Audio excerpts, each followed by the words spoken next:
Good afternoon, and thank you for joining us, everybody, for our author talk in honor of Patriots Week. My name is Andrew Doffney. I'm the Instruction and Outreach Librarian, and I'm going to be serving as your moderator and tech support for the day. But I would like to introduce you to Cindy Warwick, who is going to be doing our proper introduction, and then we are greatly appreciative of David Price for the talk today. Before we get started, I just want to go over a brief tutorial of GoToWebinar for those of you who might not be familiar. This is what your dashboard should look like. If you don't see this, look for this orange box with a white arrow, either at the top left or right-hand side of your screen. That will open and close the dashboard, and it's possible the dashboard loaded closed on you. If you do not see anything, you can hear my voice, but you can't see anything, look for this. It's a blue clover type icon at the bottom of your screen in your taskbar. If you click on that, that should pop up the dashboard as well as the screen. At any point today, if you have any problems or can't figure anything out, there is a raise hand button. You can hit that button and I will message you, and hopefully we'll be able to resolve that. And we will be taking questions at the end of the program today, and you could submit them using the questions box down here. Just type in your question, hit send, that'll get sent to us, and we'll be happy to answer it for you at the end of the talk. That is everything that I have for today, so I turn it over to Cindy. All right. Hello, everyone. I hope you had a good holiday, and I hope they continue for the new year. And I want to thank you for joining us for this special author talk. As Andrew said, during what was Patriots Week, they canceled this year, and we're having some virtual things, and we were happy to be included in that. And like I said, they hope to be back in 2021. So check again next year for what's happening. We've got some good webinars coming up, so look on our website, www.njstatelib.org, and check those out. And they're in the events portion of our website. Our next program is actually only about a week away, actually a week and a day. And it's on January 6th with Paul Soltis. And he'll be doing a presentation on women's suffrage in relationship to the Wallace House and the old Dutch parsonage. So I hope that you'll join us for that, to hear of some other things that, are here in New Jersey, and maybe we'll make you want to go out and see the Wallace House and the old Dutch parsonage. But today our speaker is David Price, and we're going to hear about John Haslet. He's a historical interpreter for the Friends of Washington Crossing Park. He leads guided tours focusing on the 10 crucial days of the American Revolution and other historical aspects of Washington Crossing Historic Park in Pennsylvania. He's a member of the Crossroads of the American Revolution Association, the Museum of the American Revolution, the Old Barracks Association, and the Princeton Battlefield Society. He is a magna cum laude graduate of Drew University, and he also holds an MA in political science from Rutgers University in New Brunswick, where he was an Eagleton Fellow. Formerly, he worked for 31 years as a nonpartisan research analyst in the Office of Legislative Services of the New Jersey State Legislature. And he's very local to us. Just next door, he resides in Lawrenceville. So this is his third book that he has authored about the Revolutionary War in the Trenton, Princeton areas. And so find out about all of these and where he's doing other events on his website, dpauthor.com. So that's his first two initials with the word author.com. And now I'm going to turn it over to David, because I'm looking forward to what he has to tell us about John Haslet.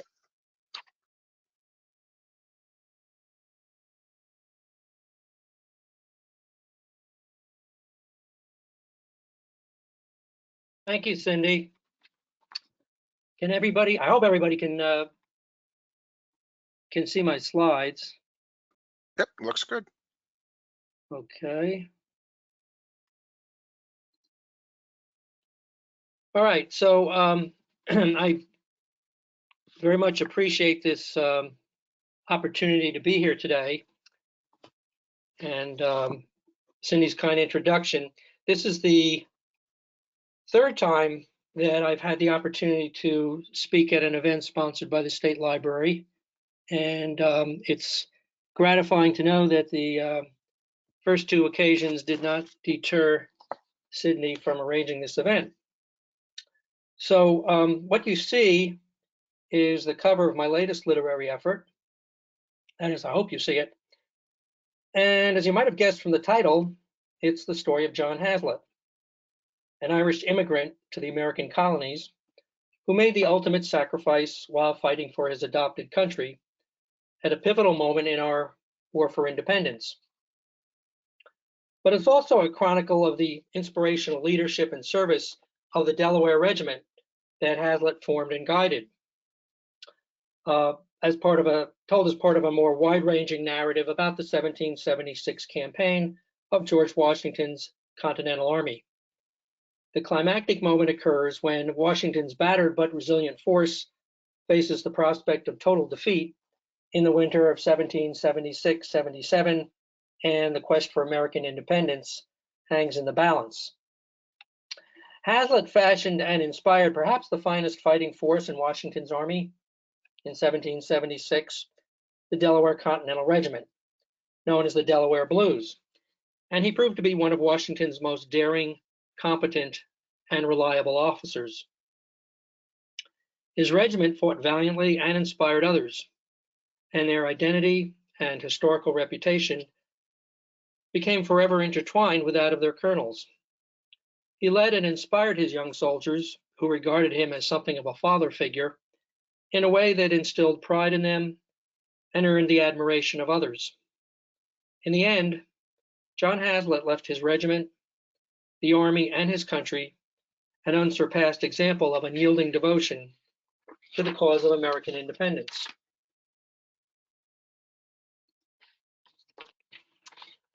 And no, this is not a picture of John Haslet.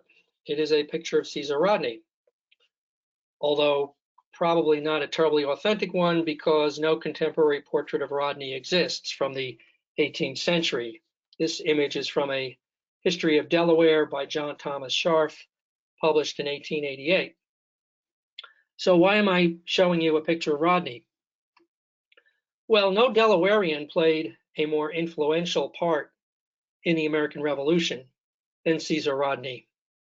His many roles included Speaker of Delaware's Colonial Assembly, delegate to the Continental Congress, signer of the Declaration of Independence, president, meaning effectively governor, of the state of Delaware, general in the Delaware militia, and, perhaps most important for our purposes here, a political mentor, friend, and ally of John Haslet.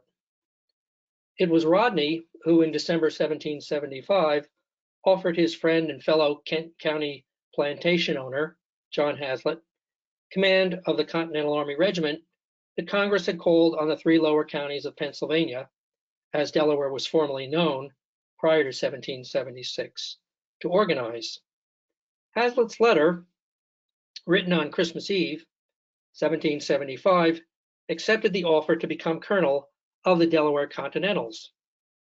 He wrote in part, and I quote, "I have for some time past thought it my principal business to support the present virtuous opposition, and think every wise and good American must sooner or later second the generous struggle.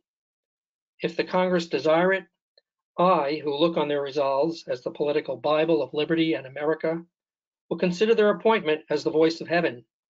Of the people, it most certainly will be, and strain every nerve to prove the confidence of my friends has not been misplaced."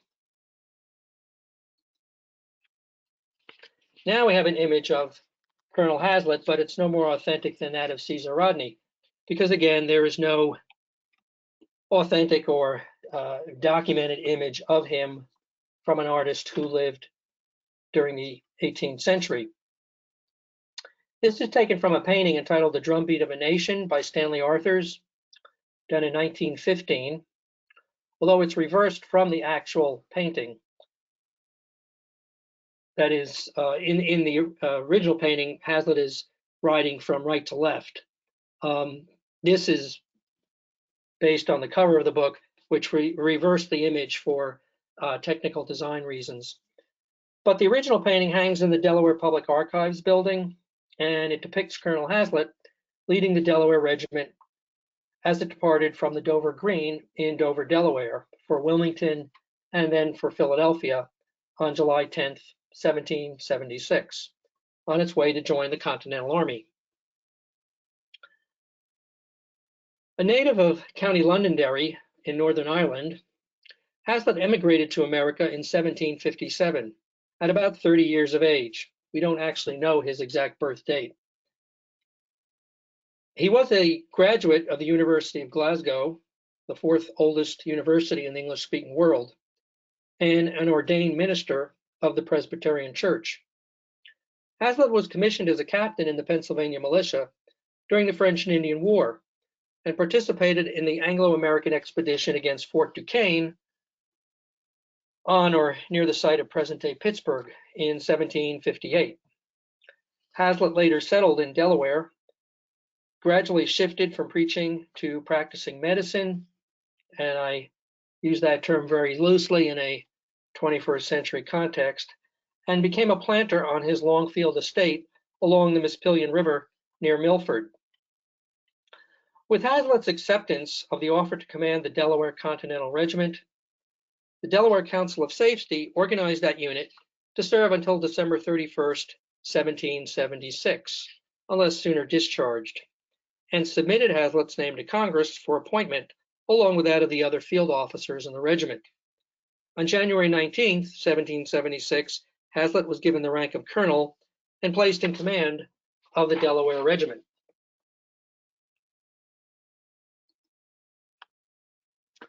This watercolor by Charles Lefferts from around 1910 depicts a private in Haslet's Delaware Regiment in 1776 and was originally published by the New York Historical Society in 1926. According to traditional accounts, soldiers of the Delaware Regiment in that year wore mitered caps, as shown here, although this has been a subject of some dispute among military historians. Recruiting for the Delaware Regiment, which would comprise 8 companies, began in January of 1776, and the regiment consisted of nearly 800 men under arms by the beginning of May, making it the largest regiment in the Continental Army. Haslet's soldiers started this campaign completely and handsomely uniformed and were known as the Delaware Blues from the color of their coats. This was apparently the only regiment in Washington's army at that time with uniforms of that color. Haslet, with the aid of his adjutant or administrative officer, Thomas Holland, formerly of His Britannic Majesty's Army, would create an elite unit that was well trained, well disciplined, and well equipped. Haslet's regiment and the Maryland Continental Regiment, led by Colonel William Smallwood, were thought to be the 2 best units in the Army, and throughout most of the war, these 2 regiments would fight side by side. The Delaware Blues, when marching on the parade ground, had, as has been written, precision to match that of a veteran European unit. They were the best drilled and probably the only completely uniformed unit in the Army at that time, and they cut quite a figure when they marched into the Perth Amboy camp of Washington's Army in August of 1776. They were fiercely proud of themselves, and when they went into combat, they would demonstrate that they had every reason to be. Meanwhile, on July 6th, 1776, Colonel Haslet would write his friend, Caesar Rodney, following the latter's vote for American independence in Congress, to applaud the action that he and the other delegates had taken in Philadelphia. The colonel's commendation reflected his keen appreciation of its significance for current and future generations. And I quote, "I congratulate you, sir, on the important day, which restores to every American his birthright, a day which every free man will record with gratitude and the millions of posterity read with rapture."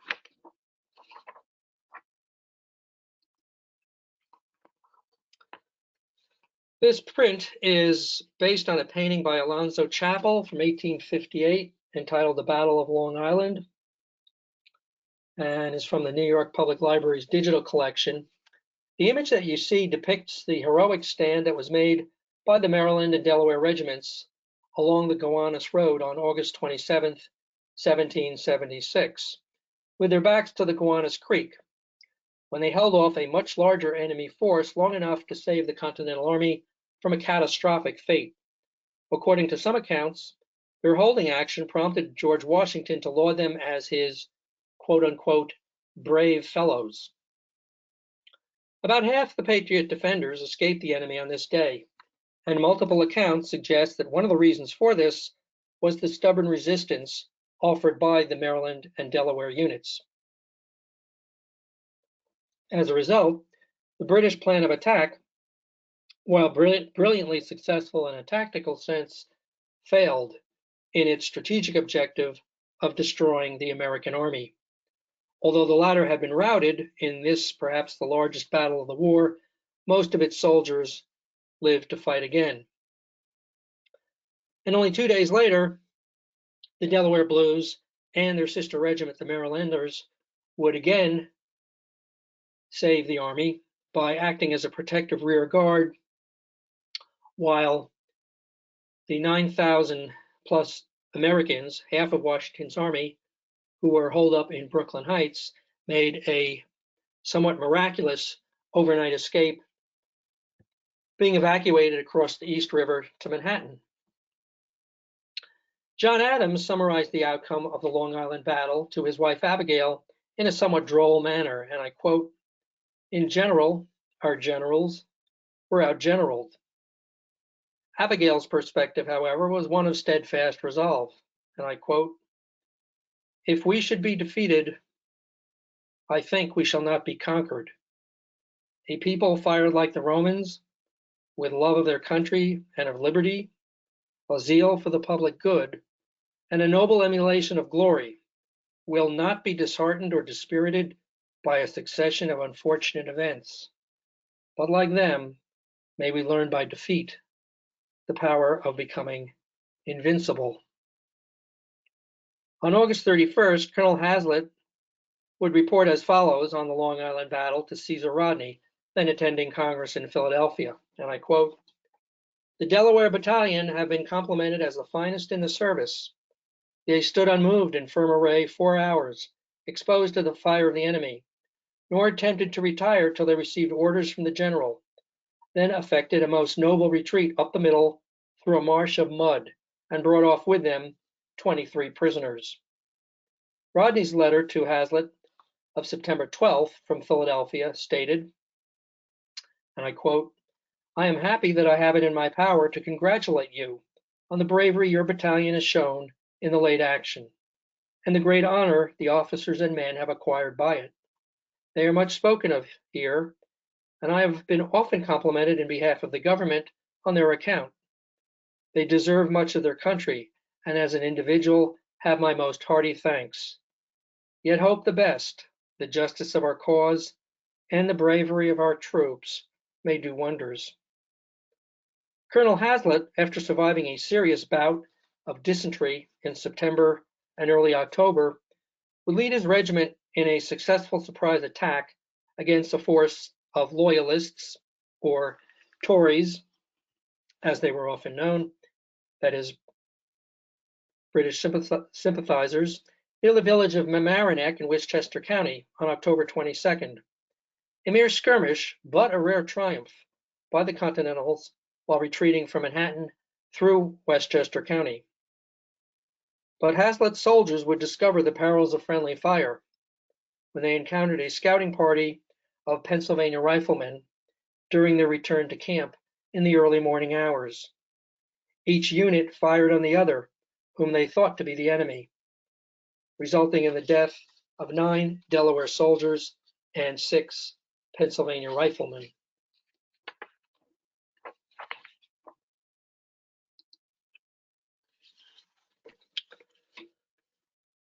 This is the image of a Continental Army artillery crew painted by the celebrated military artist Don Troiani, which is part of a larger work that he created while working for the Federal Department of the Interior in observance of the bicentennial celebration. At the Battle of White Plains on October 28, 1776, the Delaware Regiment would defend the American position on Chatterton's Hill, the most critical position in this engagement.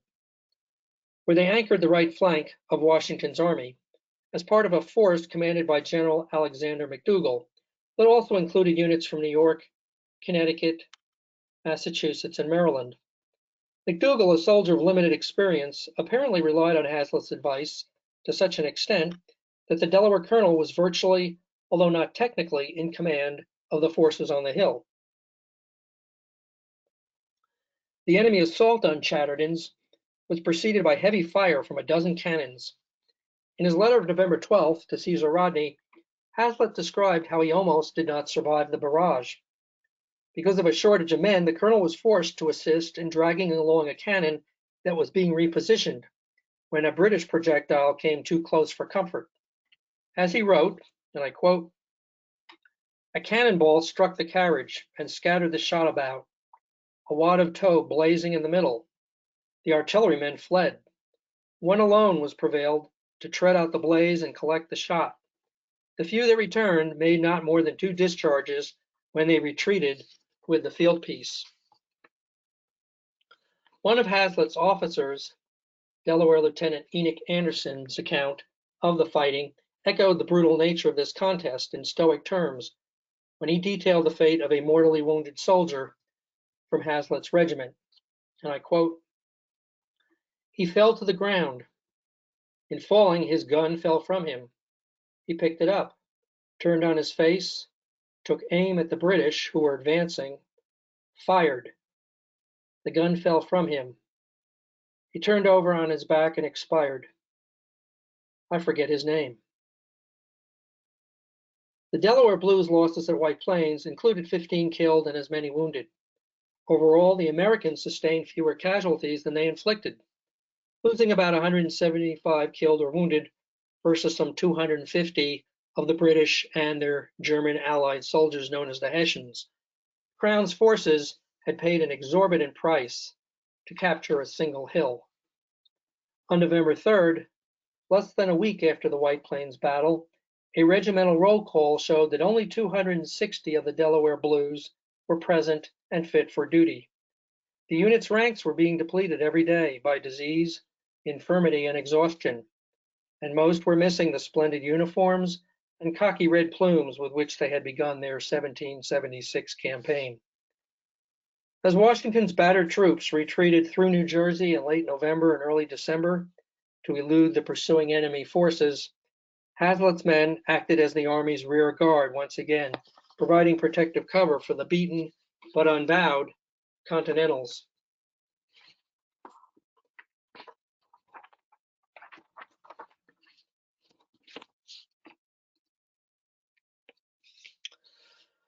So this is an 18th century print by Illman Brothers based on a painting by an artist named Edward Henry, which is entitled "Washington at the Battle of Trenton." This would be at the First Battle of Trenton on December 26, 1776.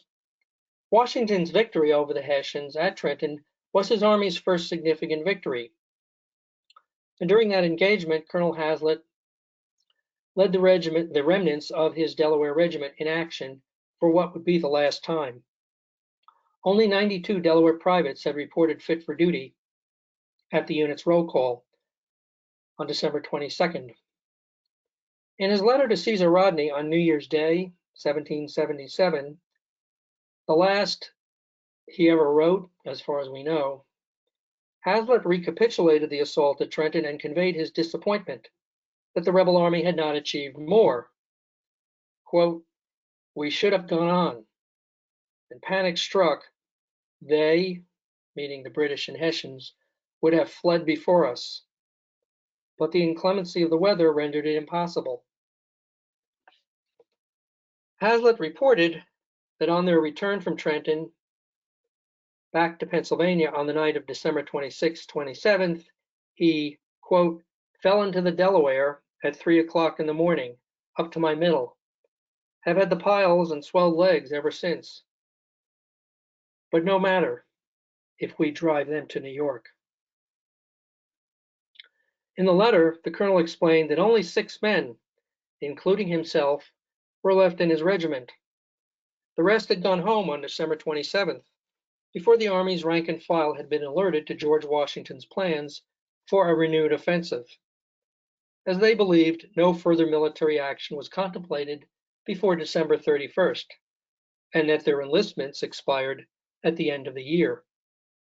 Haslet apparently did not contest the issue, knowing the sacrifices his men had made and the efforts that were then underway to enroll new recruits in the regiment back in Delaware. Haslet shared with Rodney his disappointment at having been recently passed over by Congress for promotion to brigadier general, claiming to have had Washington's endorsement for the position, but he promised Rodney that he would not translate his injured pride into rash action. Quote, "I shall not take my resolution till I see you, nor can give the reasoning pro and con at large." Haslet informed Caesar that he had, and I quote, "General Washington's leave to return and superintend the recruiting service at home, but cannot go for a few days longer," unquote.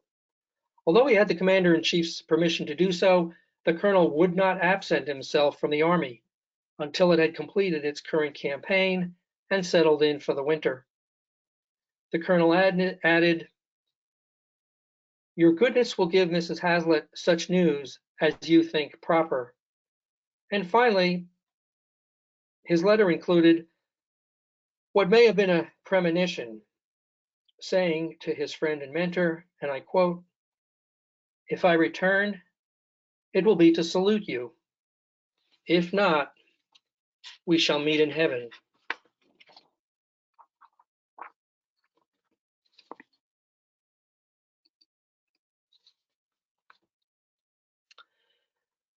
This is a painting of the Battle of Princeton on January 3rd, 1777, which depicts the death of John Haslet in the center and that of General Hugh Mercer on the left.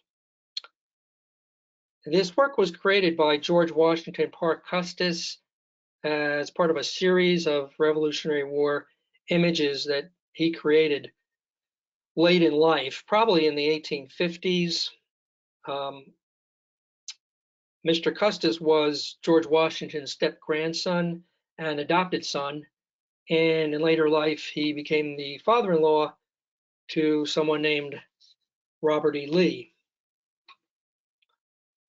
With the departure of almost his entire regiment after the Battle of Trenton on December 26th, Colonel Haslet was attached to the staff of General Hugh Mercer.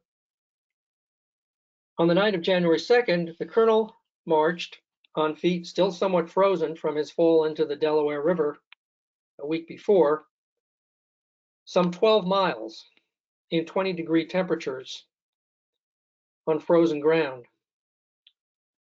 By Mercer's side, as Washington's army made its way from Trenton to Princeton.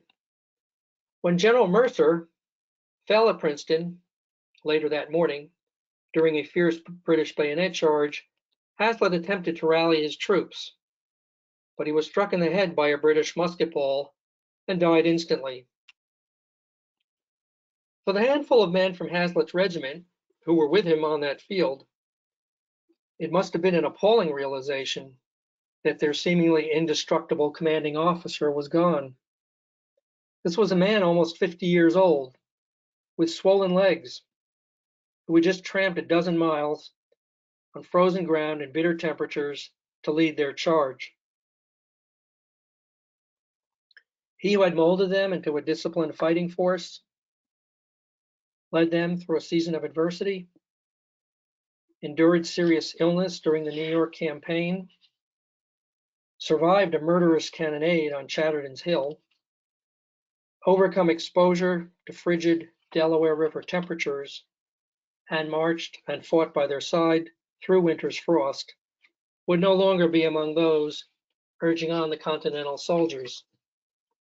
Still, Haslet had lived long enough to help propel the army that he so ably served into the Princeton battle, the capstone event of the 10 crucial days. That is, the period from December 25th, 1776 through January 3rd, 1777, when Washington's army would win its first 3 significant triumphs of the Revolution. At the Princeton battle, Washington's superior numbers, as well as the personal bravery that he displayed in rallying his forces on the field of action, salvaged a hard-fought victory. A search of Haslet's pockets after the battle revealed the orders given him by Washington to return to Delaware to recruit a new regiment, which the colonel had ignored for the time being in order to remain with the army in its hour of need. Legend has it that the commander-in-chief wept over Haslet's lifeless body on the blood-stained battlefield. The Delaware colonel's political mentor experienced a profound sense of loss at the passing of his friend and ally. In his letter of January 27, 1777, to their mutual friend William Killen, reporting on the Princeton battle, Caesar Rodney wrote, and I quote, "In Haslet, we know he lost a brave, open, honest, sensible man, one who loved his country's more than his private interest." Rodney also observed, and I quote, "History does not furnish you with a greater piece of generalship than Washington exhibited on the day poor Haslet fell. And if we continue to improve the advantages then gained, we shall soon put an end to the dreadful controversy that agitates and distracts us, and in return have peace, liberty, and safety."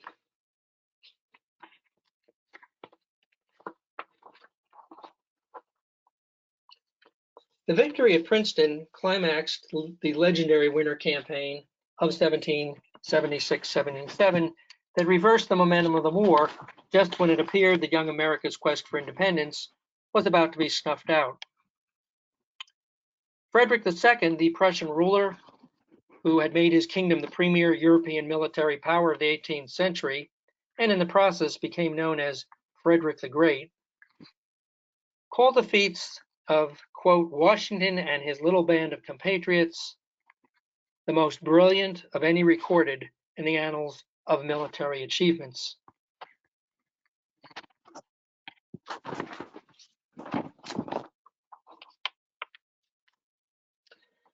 Today, a visitor to Battle Monument Park in Princeton, which is located at the corner of Stockton Street or US Route 206 and Bayard Lane at the southern end of Nassau Street, will see a memorial to John Haslet that is located a few feet from the more famous Princeton Battle Monument, which was dedicated by President Warren Harding in 1922 and depicts Washington leading his troops to victory at Princeton. The Haslet Memorial was dedicated by the state of Delaware as part of its historical marker program on December 30th, 2001. And I'll just read two sentences from its inscribed tribute. Number one, the distinguished service of the regiment in the campaign of 1776 can be largely attributed to his inspirational leadership. And number two, noted for his bravery and devotion to the cause of liberty, Colonel John Haslet died a hero to his state and nation. It's fitting that this marker should be at this site for two reasons. One is its proximity to the battlefield, about 1.5 miles away, where Haslet's ultimate act of sacrifice in the cause of American independence coincided with the climactic victory of a storied winter campaign. The other is its nearness to the monument that honors America's foremost general, who came to rely so heavily on Colonel Haslet and his Delaware Blues during the dark days of 1776. The last slide that's coming up is designed to convey the essence of what I've been flapping my lips about for the last several minutes, and the book, John Haslet's World, in a very succinct, if not very eloquent manner. So here it is. Wait for it.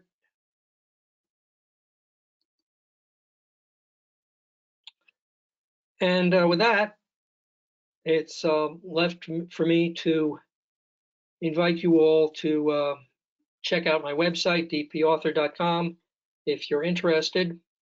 And one of the things on there that you might want to check out is a series of blog posts on topics related to the Revolutionary War under the heading Speaking of Which. And the only other thing I would like to say is to thank you all for attending and wish you a Happy New Year. And with that, I believe we're going to turn the forum over to Q&A. That is, if anyone has any Q's, I'll try to provide some A's.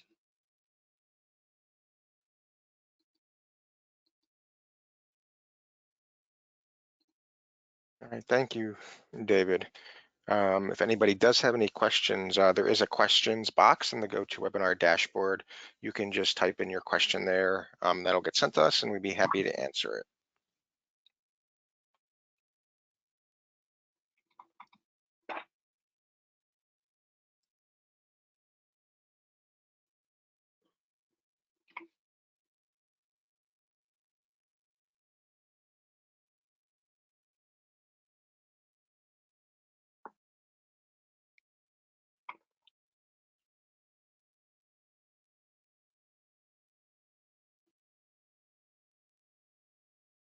Could you repeat your web address, please? Yes, it's DP for David Price, dpauthor.com.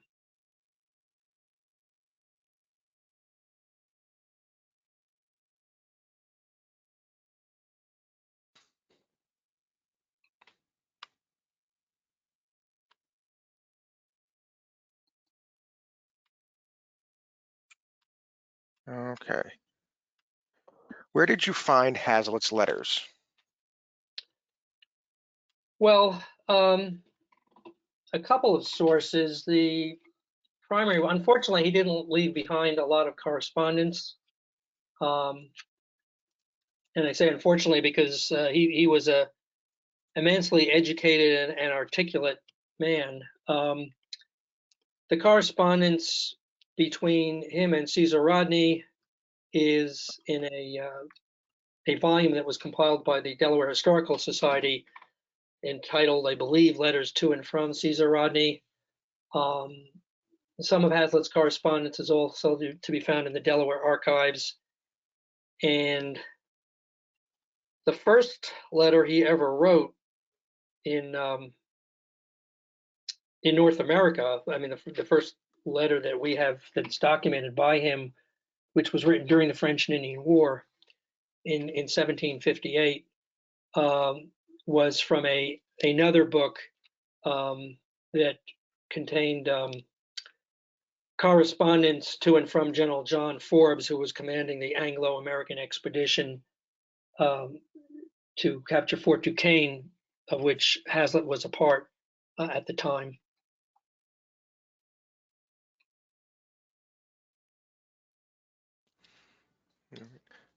Did Haslet ever march on the Rochambeau Trail, or is it too far north? Well, the Rochambeau Trail, as I understand it, extends through New Jersey, through Princeton, down to well, en route to Yorktown, where he and his army, along with Washington's army, advanced in 1781. I would say the answer to that question is yes, but only to the extent that that route would have paralleled or overlapped with the route of retreat that Washington's army followed across some 80 to 90 miles of northern and central New Jersey in November and December of 1776, when Haslet's regiment, the remnants of Haslet's regiment, were part of that retreating Continental force and were acting as for at least part of that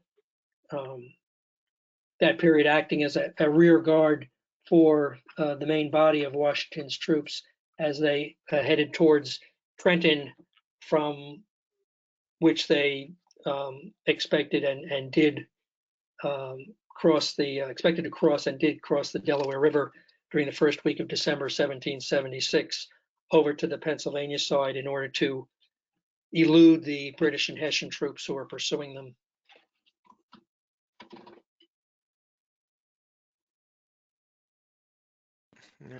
Is the colonel of a regiment the one who has to pay for the outfitting of the soldiers? Well, I won't say that never occurred, but my understanding is that in the Continental Army, as opposed to perhaps the militia, that was not the case. Certainly in the case of the Delaware Blues, they were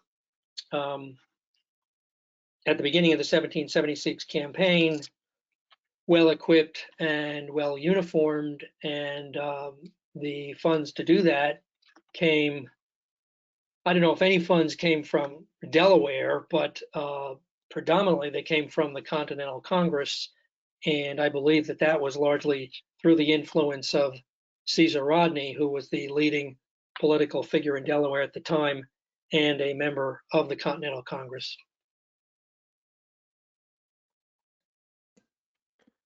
How did you get interested in researching John Haslet? Well, how much time do we have? Well, this book is an outgrowth of my first book, Rescuing the Revolution, which is about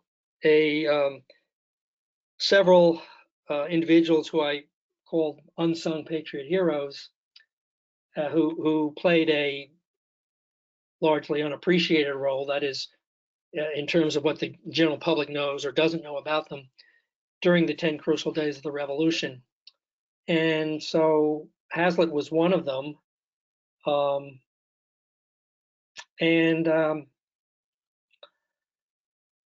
I guess what drew me to him in particular, that is, in terms of wanting to write something more elaborate than just the chapter that I included on him, as I did on each of the people I wrote about in the first book, was probably stemmed from a couple of factors. Maybe one was that he was the only one of these individuals to lose his life in the cause, that is, on the battlefield, but also because his role in this contest is inextricably intertwined with that of the Delaware Regiment in 1776, the first iteration of the Delaware Regiment, because a smaller, reconstituted version of it came into existence after Haslet's death. But there's something of I guess a parallel story here between Haslet and his regiment. There, in the sense that the demise, if you will, of the regiment and the colonel kind of coincide, and it makes for to use an overused adjective, it certainly makes for a poignant story, I think. And so there's something especially heroic about Haslet himself, and also the Delaware Regiment, which played a remarkable role, not just in 1776, but throughout the Revolution. Even after Haslet's death, the Delaware Blues fought in almost every major battle of the war. And it's certainly not hyperbole to say that you'd have a hard time finding a Continental Regiment that played a more distinguished or storied role in the war for independence than the Delaware Blues.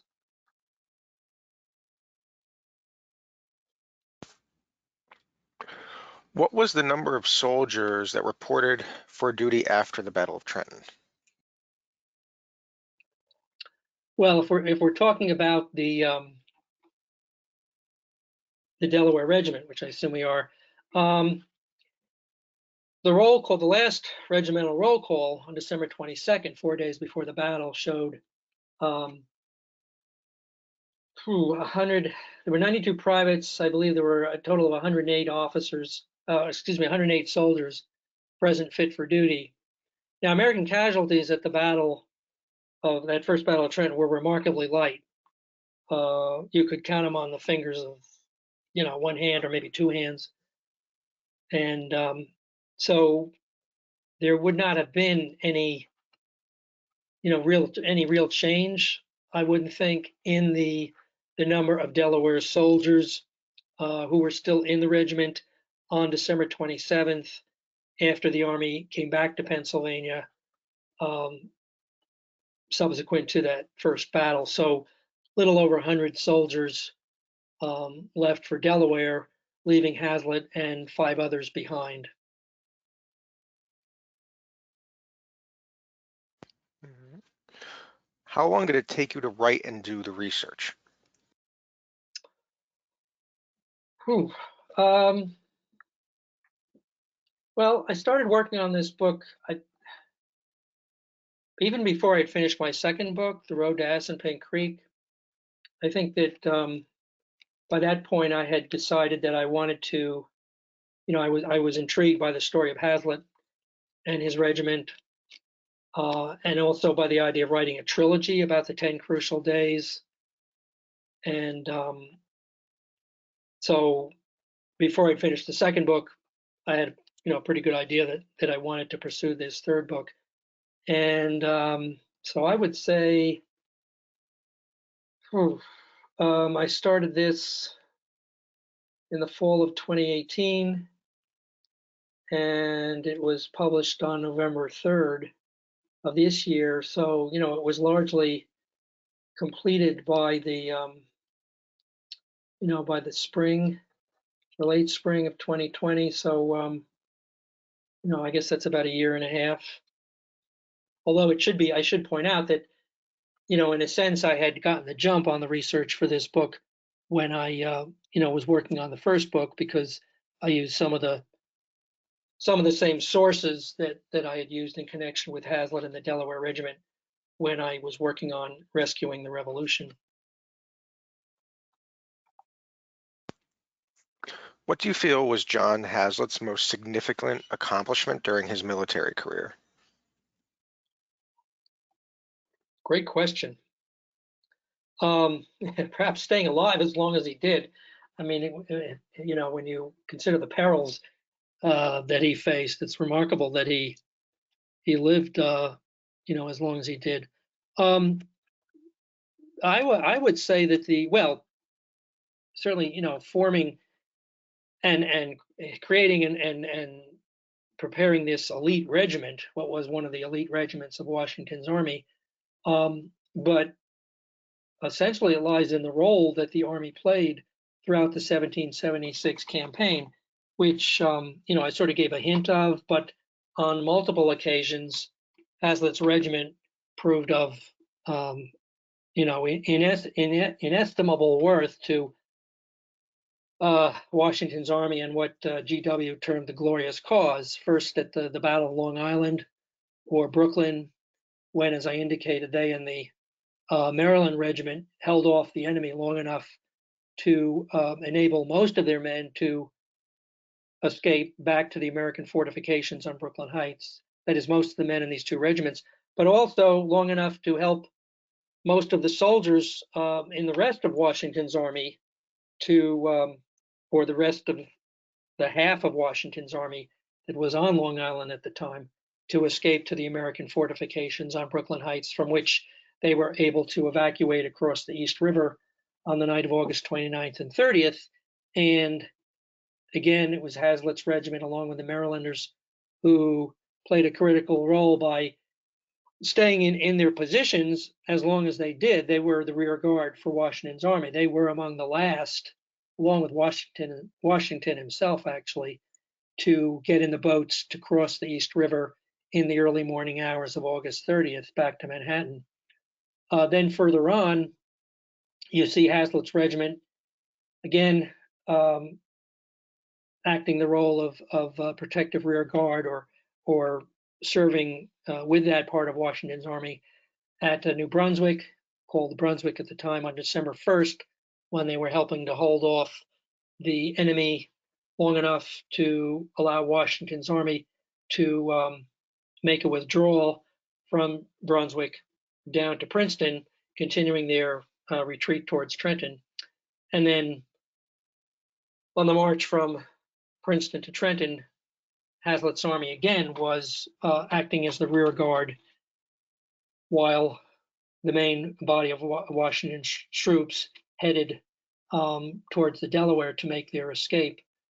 And then one last time on Christmas night, 1776, when Washington's army made its legendary crossing of the river to attack the Hessians in Trenton. Accounts differ on this as to when exactly Haslet's regiment crossed the river, that is, where they fit into the sequence of the various regiments in the Continental Army, or the order in which they crossed the river.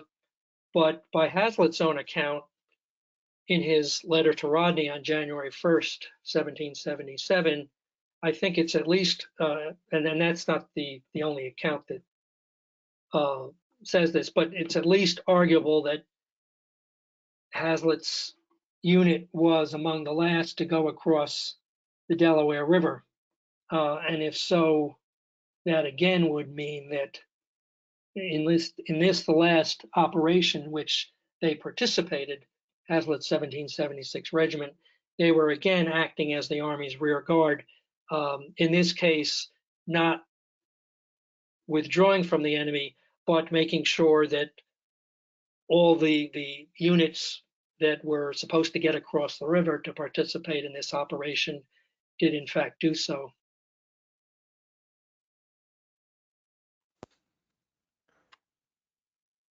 You kind of touched on this earlier, but I know you're interested in the larger 10 crucial days, but what interested you in Colonel Haslet in particular?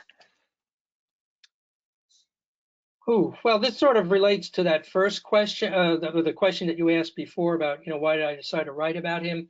So I don't want to repeat all that, but I will say, because I didn't really touch on this, the other question is that he's a remarkable man, and unfortunately, there's not that much in the way of biographical data about him prior to the Revolution, which I explicitly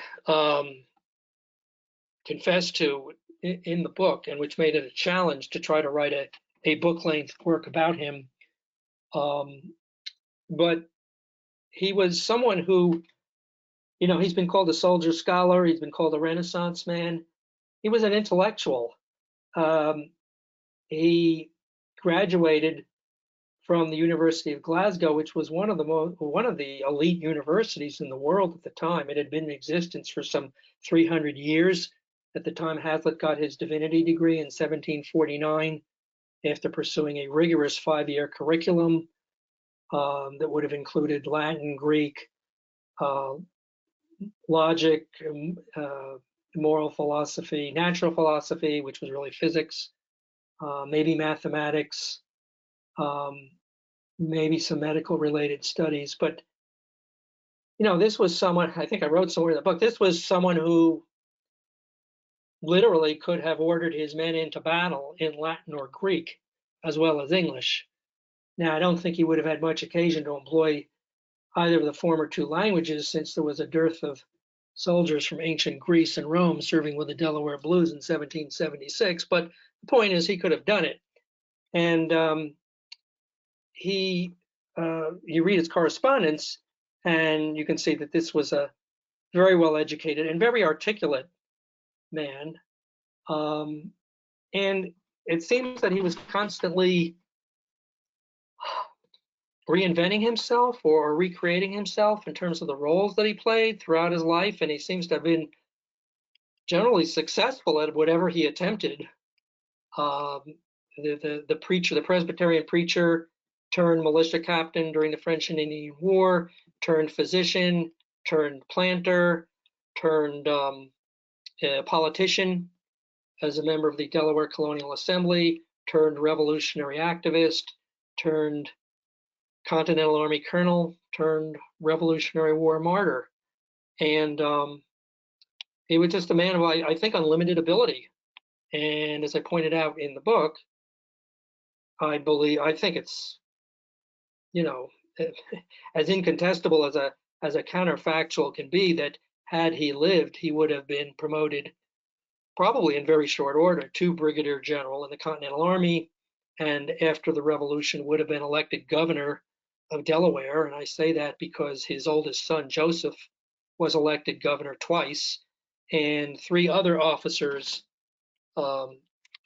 three other men who were veterans of the Delaware Regiment, had been officers in that unit, were elected governor of the state during the period from the 1790s into the early 1800s. So, who knows how far Haslet's ambition and ability would have taken him in a political context then, but I think he clearly would have been the dominant political figure in Delaware, at least in the immediate aftermath of the Revolution, had he survived. Do you feel that the Delaware Blues got somewhat overshadowed in history by the Maryland Regiment, for example, in Patrick O'Donnell's book? Oh, I would never say that. Patrick O'Donnell, who has reviewed both my books, so I have to be careful what I say. And his reviews and others of my books are on the dpauthor.com website. But no, his book is a great book. Washington's Immortals, the book you're alluding to. I might add parenthetically, he's also completing or has completed a book about the Marblehead Regiment, the 14th Regiment of Massachusetts, which I believe will be coming out in May, which certainly relates to the period I've been talking about, the 10 crucial days, because they were critical in the helping the Army to launch its attack on Trenton on December 26, 1776. So no, I don't think that the Marylanders have outshone the Delawares. I should point out here that one of the iconic works of Rev War literature, I mean, it's a classic, which long predates Patrick O'Donnell's book, is the book by Christopher Ward from 1941 about the Delaware Regiment, which in effect is a military history of the war, because, as I said, that regiment participated, I think, in every major battle of the contest, with the notable exception of Saratoga. So, that seminal work certainly has, which has stood the test of time, clearly highlighted, if you will, the role of the Delawares, decades ago. And so, I think that if you want to, really full picture, it does make sense to look at, because these two regiments, fought side by side on so many occasions throughout the war, it's worth, understanding the relationship between the two. But, I certainly, if someone wants to try to debate which regiment was more worthy of acclaim, they're free to do so. I don't think that's a particularly productive endeavor.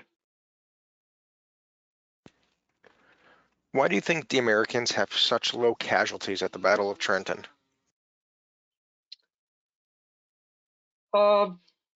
Good question. Well, the Hessians were laboring under a number of disadvantages, which led to the outcome that occurred. So now let me preface what I'm about to say by pointing out that the paltry number of American casualties at the battle clearly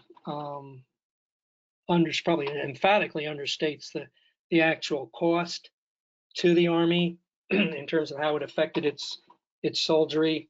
And I'm not even talking about the 2 to several, depending on whose account you read, American soldiers who literally froze to death on the march to Trenton after the Army crossed the river on the night of December 25th and 26th.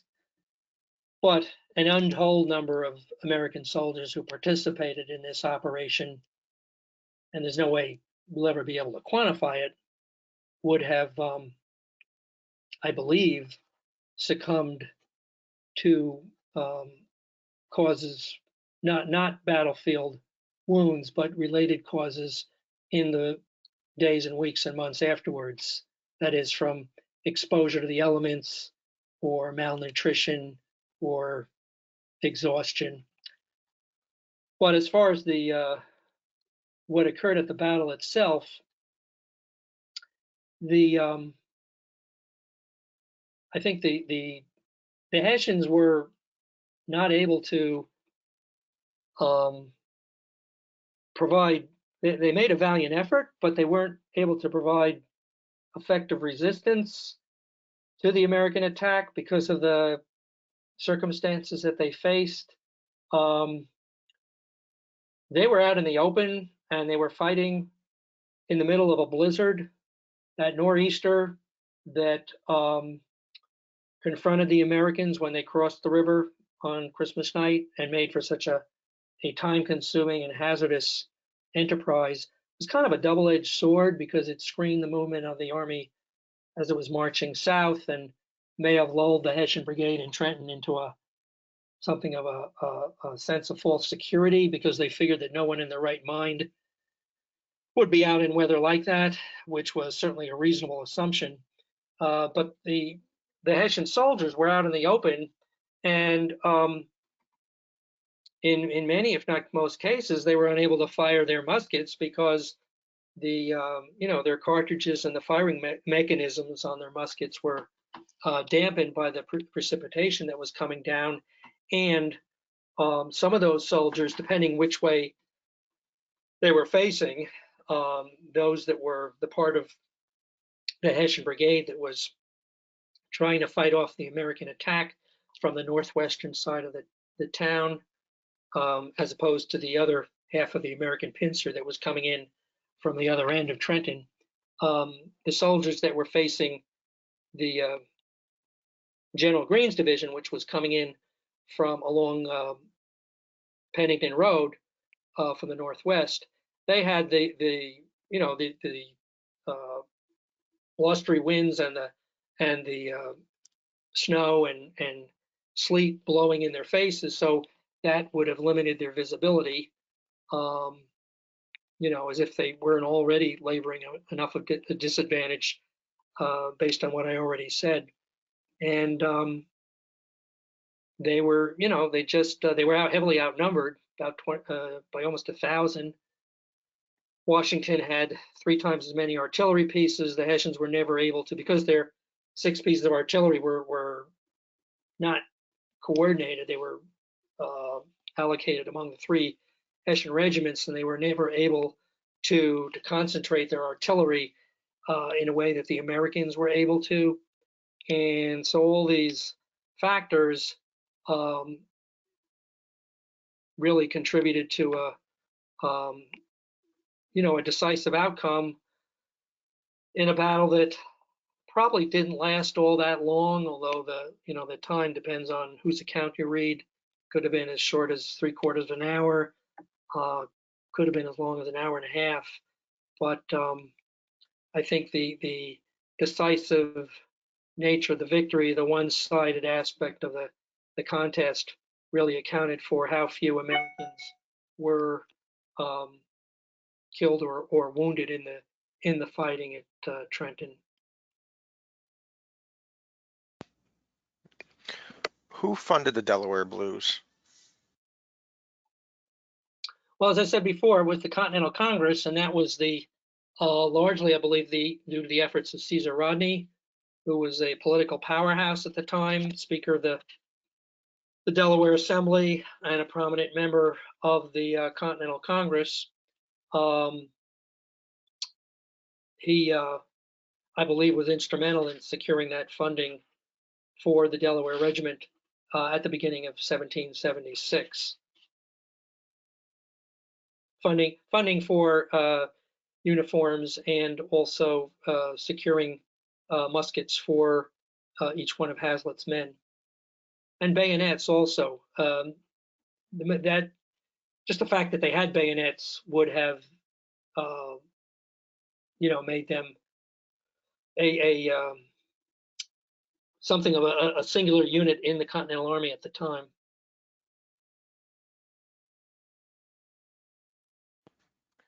Did the Delaware Blues continue to soldier throughout the rest of the Revolution, and were they present at Yorktown? A handful of Delaware soldiers were at Yorktown. They were not connected with the main body of the Delaware Regiment, such as it existed in a very truncated form at that point. But yes, the Delaware Blues, as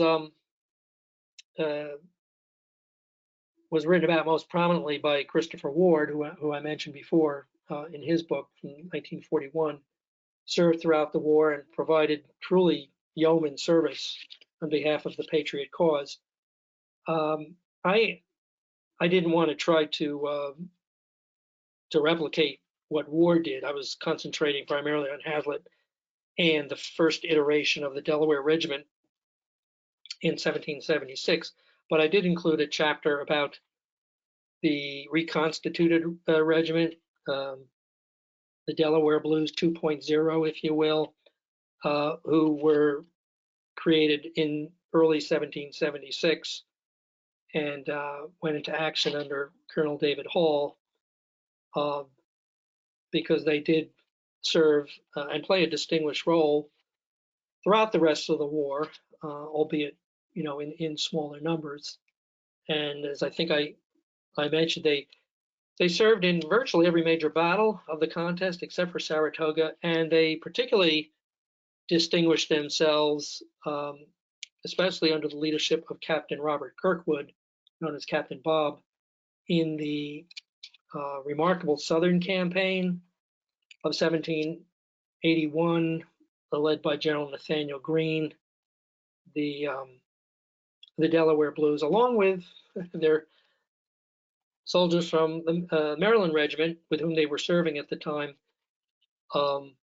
contributed mightily to the outcome at on the battlefield in South Carolina, North Carolina too, at Guilford Courthouse in March 1781, and fought at Hobkirk's Hill later that spring, and at the Battle of Eutaw Springs in September 1781, which was the last major battle in the Southern Theater, and which has, of course, been overshadowed by the siege at Yorktown that culminated in Cornwallis's surrender a month later.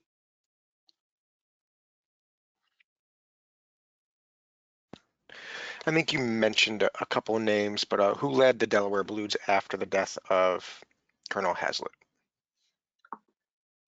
Well, I think to some people, at least, it was known as the David Hall Regiment because he became colonel, had been a captain in the original, commanded one of the 8 companies in the original Delaware Regiment, 1776. And so he became colonel at the beginning of 1777. He was wounded at the Battle of Germantown in October of that year, and he was never again really in command after a lengthy absence, recovering from his convalescent absence. He did return to the regiment briefly, but then left again. And so you had a succession of officers who who filled in as the war progressed.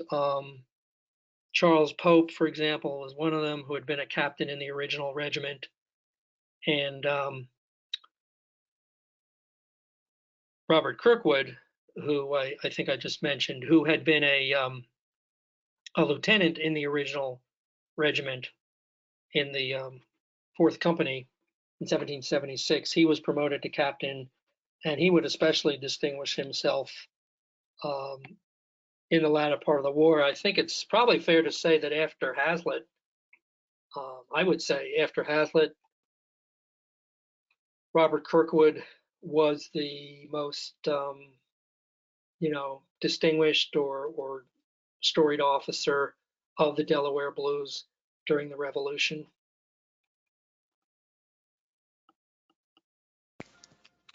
Did Haslet's fate to leave Ireland create continuing antipathy towards the Anglican British? Antipathy towards the Anglican British? Yes. Well, yeah, I'm sure he felt that before he left Ulster, as did many of his fellow Scotch-Irish, and that's why many of them chose to make that hazardous and extended cross-ocean voyage. Also, the harsh economic conditions that they faced, but that in part was attributable to British rule, and the Scotch-Irish Presbyterians would, when those that came over to the colonies in the early and mid 18th century, before the Revolution, would become, of course, a very vocal and hardcore proponent of opposition to British rule and support of ultimately support of American independence. And I'm sure that that Haslet shared those feelings, and to an extent that was at least as great as any of his fellow Scotch-Irish Presbyterians. He was, it's fair to say, a real zealot. He was probably as radical as anybody in the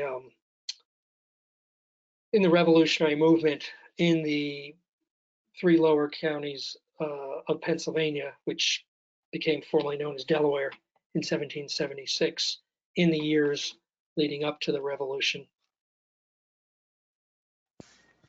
Was he married, and did he have any children? Yes, he married twice. Originally, well, he married in 1750, and that would have been right after he graduated from the University of Glasgow.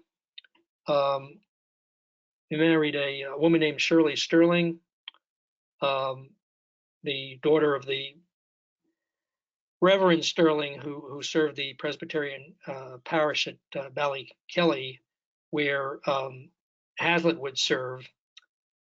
And Shirley apparently died in childbirth in about 1752. She gave birth to a daughter, Mary, who became known as Polly.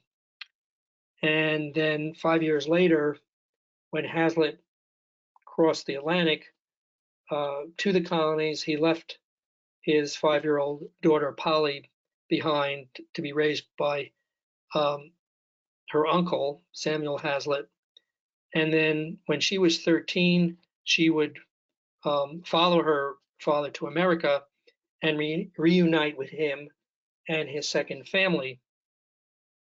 So he married a second wife in about 1765, and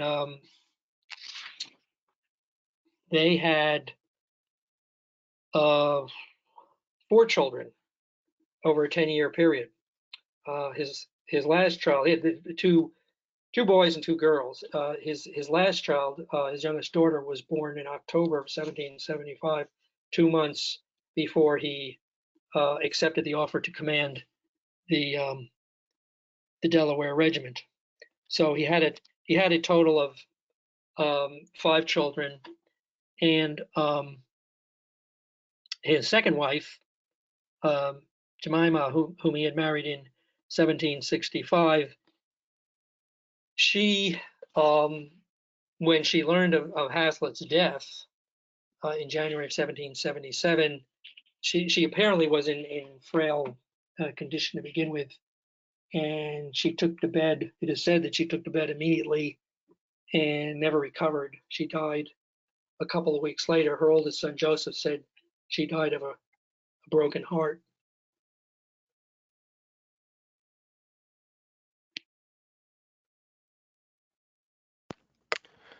Do you know the composition of the regiment? Were they primarily city men or farmers? It seems amazing such a small area had a full-strength unit.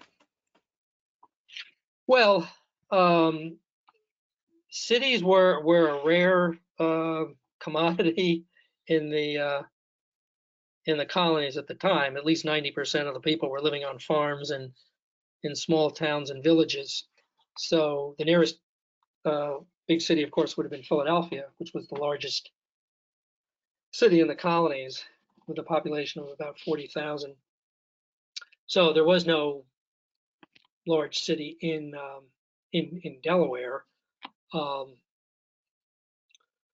Philadelphia was close by. But now, as far as I know, the men who served in the Delaware Regiment were, farmers or would have been, I guess would have what might be called mechanics or humble professions, not city dwellers. I mean, they would have lived in towns. We would consider them hamlets today, I suppose. Like Wilmington and Dover in particular. But no, they would not have been from large cities as far as I know.